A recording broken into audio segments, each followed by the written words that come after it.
ইরানে অভিযান চালাতে ইউরোপীয় মিত্রদের অসহযোগিতার কারণে বিপাকে পড়েছেন মার্কিন প্রেসিডেন্ট ডোনাল্ড ট্রাম্প। এই অবস্থায় মরক্কোয় ঘাঁটি করার পরিকল্পনা করতে পারেন ট্রাম্প, এমনটি মনে করছেন বিশ্লেষকরা।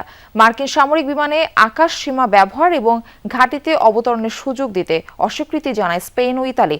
তারই প্রেক্ষিতে মরক্কোয় ঘাঁটি গড়ার সিদ্ধান্ত নিতে পারেন ওয়াশিংটন।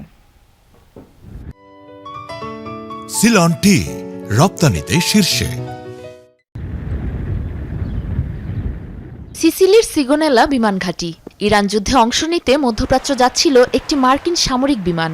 যাত্রাপথে বিরতির জন্য সেটির ইতালির এই বিমান ঘাঁটিতে অবতরণের কথা ছিল, তবে নিজেদের বিমান ঘাঁটিতে অবতরণের অনুমতি দেয়নি ইতালি।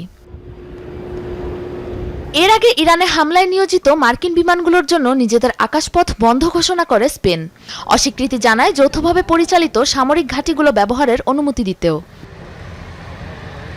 ইরানে অভিযানের পর থেকেই যুক্তরাষ্ট্রের এই সিদ্ধান্তের বিরুদ্ধে অবস্থান ইউরোপীয় মিত্রদের। এমন পরিস্থিতিতে বিশ্লেষকরা মনে করছেন, ইউরোপীয় দেশগুলো নিজেদের সামরিক ঘাঁটির প্রবেশাধিকার সীমিত করলে মরক্কোয় মার্কিন ঘাঁটি তৈরির সিদ্ধান্ত নিতে পারেন প্রেসিডেন্ট ট্রাম্প।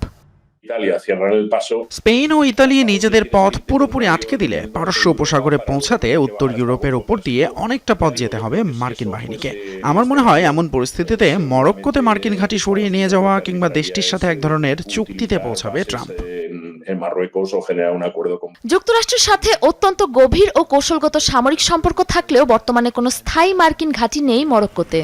পূর্ণাঙ্গ একটি ঘাঁটি স্থাপনের প্রক্রিয়া জটিল ও সময়সাপেক্ষ হলেও তা অসম্ভব নয় বলে ধারণা করছেন বিশ্লেষকরা।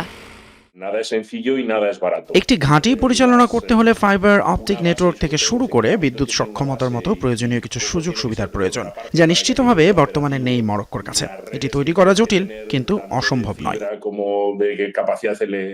এর আগে ইরান অভিযানে অংশ না নেয়ার ঘোষণা আসে সামরিক জোট ন্যাটোর তরফ থেকেও। সাবরিনা নুসরাত, যমুনা নিউজ।